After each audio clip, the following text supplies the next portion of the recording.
नमस्कार दोस्तों, स्वागत है आपका किताब की आवाज़ में, जहाँ हम किताबों की खुशबू, शब्दों का जादू और कहानियों की गहराई आपके कानों तक पहुँचाते हैं।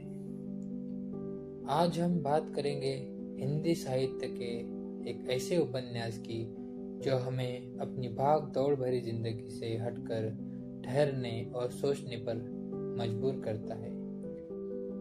जी हाँ, मैं बात कर रहा हूँ विनोद कुमार शुक्ला जी के अद्भुत उपन्यास दीवार में एक खिड़की रहती थी कि अक्सर जब हम किताब उठाते हैं तो हम उसमें कोई बड़ा संघर्ष, कोई सनसनीखेज घटना या फिर किसी खास नायक की कहानी ढूंढते हैं, लेकिन यह उपन्यास हमारे उन सभी बंधे बंधाए तरीकों को चुनौती देता है। पहली नज़र में यह एक साधारण से निम्न मध्यम वर्गीय जोड़े की कहानी लगती है, लेकिन यही इसकी सबसे बड़ी ताकत है। तो चलिए शुरू करते हैं। इस उपन्यास के नायक है रघुवर प्रसाद, जो एक कॉलेज में गणित के टीचर है और उनकी पत्नी है सोनसी। ये एक छोटे से कस्बे में एक कमरे के मकान में रहते हैं। उनका जीवन घटनाविहीन और बहुत मामूली है, लेकिन दोस्तों, इसी मामूलीपन में लेखक ने एक गहरी और खूबसूरत दुनिया छिपाई है। लेखक ने इस कहानी का ताना बाना रघुवर प्रसाद और सोनसी के जीवन से जुड़े लोगों और उनके आसपास की प्रकृति से बुना है। यह उपन्यास हमें सिखाता है कि खुशियाँ और प्रेम किसी बड़ी चीज़ के मोहताज नहीं है, बल्कि वे हमारी रोज़मर्रा की छोटी छोटी चीज़ों में छिपे होते हैं, जैसे रसोई से आती साज, भाजी की खुशबू या बर्तनों की खड़खड़ाहट। इस उपन्यास का सबसे महत्वपूर्ण हिस्सा है रघुवर प्रसाद के कमरे की खिड़की। यह खिड़की सिर्फ एक भौतिक वस्तु नहीं है, बल्कि यह दो अलग अलग दुनिया को जोड़ने का माध्यम है। पहली दुनिया खिड़की के भीतर का संसार है। यह तो वो दुनिया है जिसमें रघुवर प्रसाद और सोनसी अपनी छोटी सी गृहस्थी चलाते हैं। यहाँ परिवार की आत्मीयता है, जहाँ गांव से माता पिता आते हैं और पड़ोसियों के साथ एक अनकहा अपनापन है। यहाँ हर रिश्ते में एक गहरा अपनत्व और मानवीय संवेदन है। और दूसरी दुनिया खिड़की के बाहर का संसार है। यह एक जादुई और स्वप्निल दुनिया है।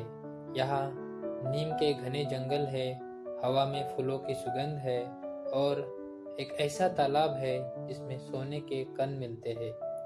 यहाँ दुनिया सिर्फ रघुवर प्रसाद और सोनसी को ही दिखाई देती है। यह एक ऐसा संसार है जहाँ वे अपने प्रेम को बिना किसी आधुनिक दबाव के खुलकर जी पाते हैं। यह खिड़की दरअसल एक रूपक है।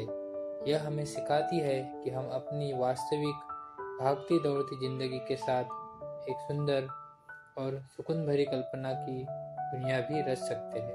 विनोद कुमार शुक्ला जी ने प्रेम और संबंधों को दिखाने का एक नया तरीका अपनाया है। यहाँ पति पत्नी सिर्फ शब्दों से ही बात नहीं करते, बल्कि उनकी आंखों में, उनकी मौन में और यहाँ तक कि प्रकृति में भी मनोभावों का संवाद चलता है।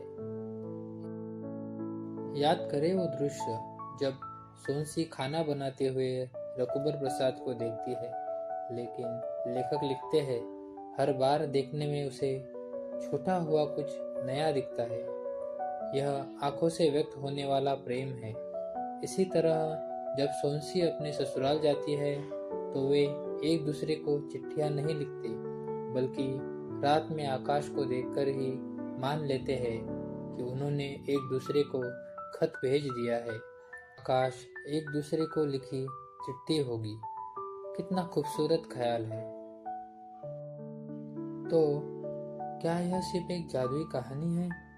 कुछ आलोचक इस उपन्यास को जादुई यथार्थवाद कहते हैं, लेकिन इसे सिर्फ एक शैली तक सीमित करना सही नहीं होगा।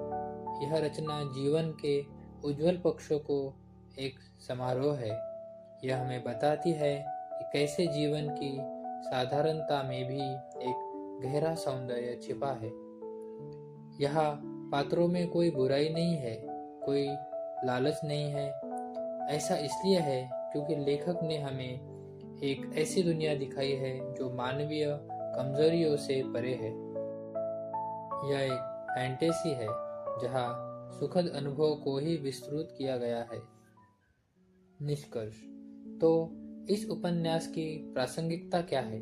यह उपन्यास हमें सिखाता है कि भले ही हमारा जीवन कितना भी साधारण क्यों न हो, उसमें भी सुख के क्षणों को खोजना संभव है।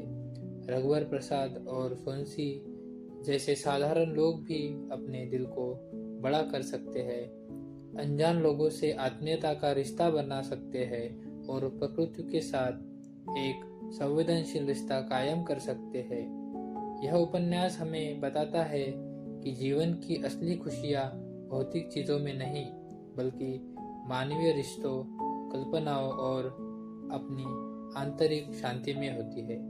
यह उपन्यास हमें एक गहरी सांस लेने और चारों ओर की छोटी छोटी खुशियों को देखने का मौका देता है।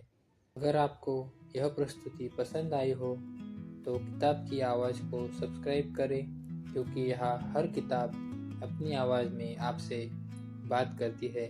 नमस्कार।